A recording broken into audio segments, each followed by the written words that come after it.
Hi, today we are going to learn sorting in query. अगर आपका कोई database है और आप चाहते हैं कि वो सॉर्टेड ऑर्डर में डिस्प्ले हो तो उस समय आपको सॉर्टिंग रिक्वायर्ड होता है. तो sorting is required when we use order by in SQL और we want to remove duplicates in the records, as well as if you want to use join, union or intersection operation, and if you have used sorting before these operation, the operation will be more efficient. तो sorting अब आप perform कैसे करेंगे? एक तो ये method है कि जब आपका इंडेक्सिंग है तो इंडेक्सिंग आपको सॉर्ट की प्रोवाइड करे और जिससे आपको जो है सॉर्टिंग और जो है एलिमेंट्स डिस्प्ले कर सकें. तो आपको जो है फिजिकल सॉर्ट की जरूरत नहीं है. फिजिकल सॉर्ट का मीनिंग क्या है कि जो डिस्क में आपकी इंफॉर्मेशन स्टोर्ड है उसको ही हम सॉर्ट कर दें तो हमारा डिस्प्ले इजी हो जाता है. बट अगर आपका इंडेक्स इतना सही है कि वो सॉर्ट की प्रोवाइड करता है और आपको डिस्प्ले करता है इंफॉर्मेशन सॉर्टेड में, तो आपको फिजिकल सॉर्ट की रिक्वायरमेंट तब नहीं होगी. बट अगर हम देखें, हर एक बार आपको डिस्क एक्सेस करना पड़ेगा और उस ब्लॉक को ट्रांसफर करना पड़ेगा, फिर आपको डिस्प्ले कर जो है विजिबल होगा. तो इसमें बहुत ज़्यादा कॉस्ट लग जाएगी, बहुत सारा टाइम आपका वेस्ट होगा. तो उससे अच्छा है कि हम जो है फिजिकल सॉर्टिंग परफॉर्म कर लें. और ये तब होगा जब आपका नंबर ऑफ ब्लॉक्स बहुत ज़्यादा हो. अगर केवल 2-3 ब्लॉक्स आपको रिक्वायर्ड डिस्प्ले हैं तब तो आप इंडेक्सिंग से काम कर सकते हैं. बट अगर बहुत सारे ब्लॉक्स आपको रिक्वायर्ड हैं किसी रिलेशन में, किसी डेटा को सॉर्ट करने में, तो उसमें जो है ये काफ़ी एक्सपेंसिव होगा इंडेक्सिंग मेथड. तो अब हम सॉर्टिंग करेंगे. तो सॉर्टिंग हमारा किस में होता है? वो आप मेन मेमोरी में सारा ऑपरेशन परफॉर्म होता है और डिस्क से आप एक्सेस करते हैं. और डिस्क से क्या एक्सेस करते हैं? ब्लॉक्स एक्सेस करते हैं और फिर डिस्क में राइट करना है तो एज अ ब्लॉक्स आप राइट भी कर देते हैं. तो अगर आपको जो रिलेशन रिक्वायर्ड है, जैसे बुक का कोई रिलेशन है और बुक की जो इंफॉर्मेशन आपको रिक्वायर्ड है, तो नंबर ऑफ ब्लॉक्स जितने में आपका ये डिस्क में स्टोर्ड है बुक रिलेशन, अगर वो सारे ब्लॉक मेमोरी में आ जा रहे हैं तो आप क्या परफॉर्म करोगे? Internal sorting. तो उस केस में आप क्या परफॉर्म करोगे? Internal sorting. इंटरनल सॉर्टिंग जैसे क्या है? Quick sort.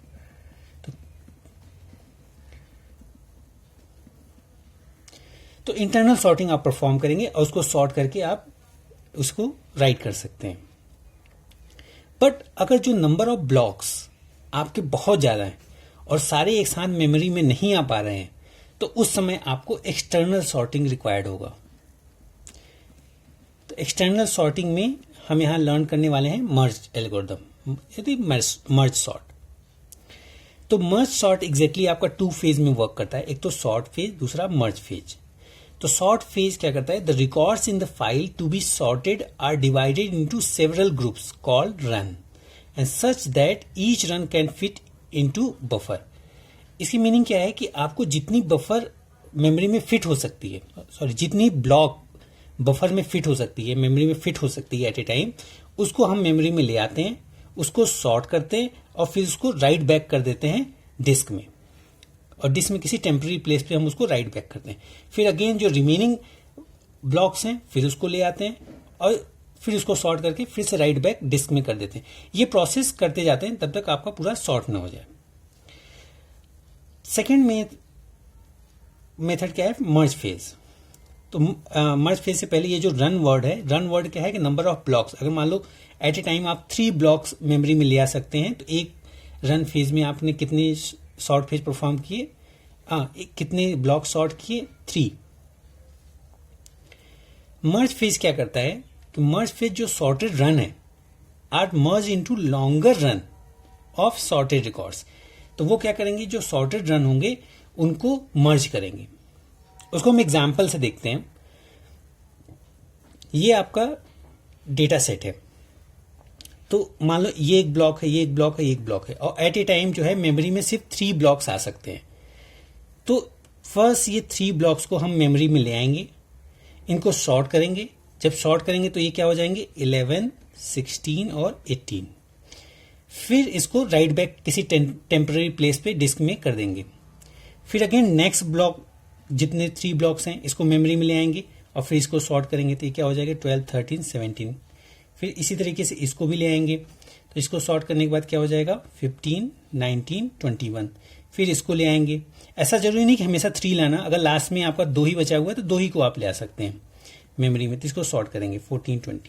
तो इस तरीके से ये जो है m की वैल्यू हमने लिया है कि नंबर ऑफ ब्लॉक्स जो आपकी मेमोरी में एग्जिस्ट कर सकते हैं, तो m इक्वल टू 3 है।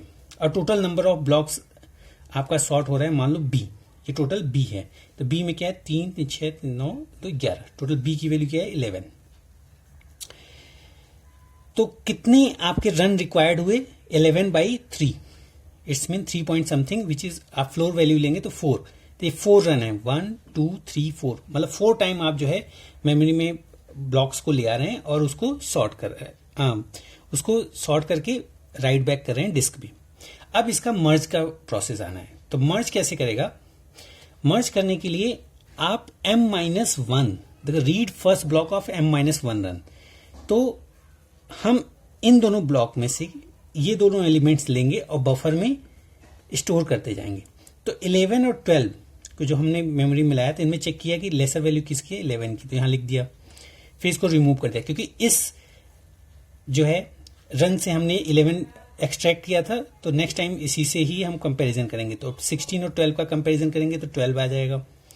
अब 12 इस रन से लिया था, तो इसलिए अब इसका नेक्स्ट वैल्यू इसमें ले आएंगे 13। 13 और 16 का कंपैरिजन करेंगे 13, क्योंकि आपकी मेमोरी में 3 ब्लॉक्स एग्जिस्ट कर सकते हैं एक रन में।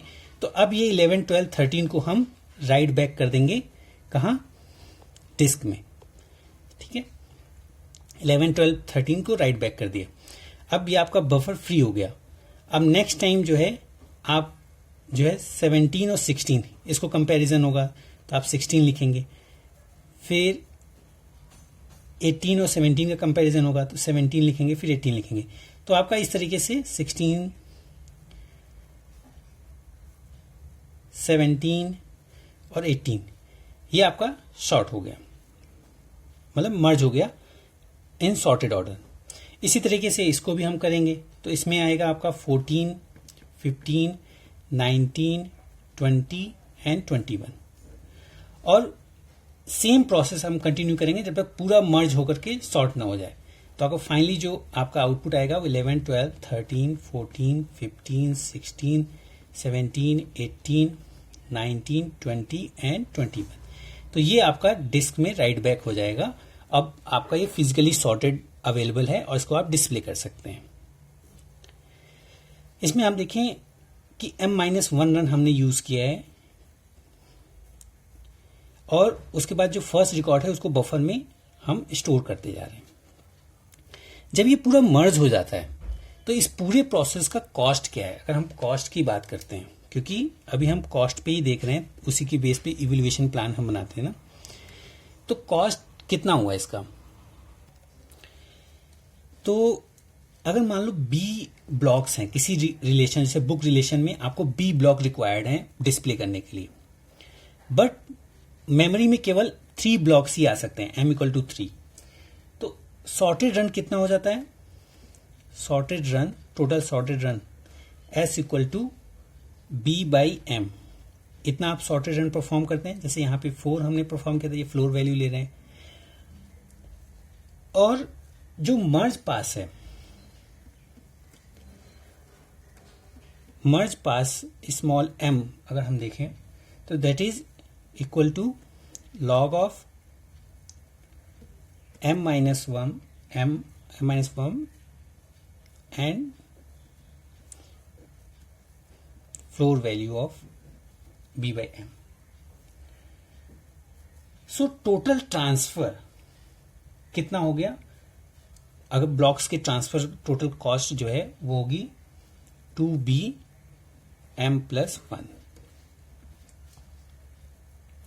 एंड उस ब्लॉक को सीक करने के लिए आपने जो टाइम लिया, अगर आप देखें तो वो होगा total seek time equal to 2S plus 2BM। Actually इसको आप यहाँ से देखेंगे, अगर कैलकुलेट करें 4 रन है, ठीक है, आपने टोटल 4 रन परफॉर्म किए, एक रन में आपने 3 ब्लॉक्स ले आए, 3 ब्लॉक्स को रीड किए, फिर उसको राइड किए, तो टोटल अगर आपने जो सॉर्टेड रन है उसको एक ही ब्लॉक को कितनी बार आप ले आए, ठीक है, वो आपके कॉस्ट में इंक्लूड होगा। फिर मर्जिंग फेज भी कॉस्ट में इंक्लूड होगा। तो इस तरीके से टोटल सीक और ब्लॉक ट्रांसफर जो है टोटल कॉस्ट को डिनोट करेंगे। So this is merge sort algorithm, और ये आप कब परफॉर्म करते हैं, जब आपको सॉर्टेड आइटम्स डिस्प्ले करने होते हैं। ठीक है, थैंक यू।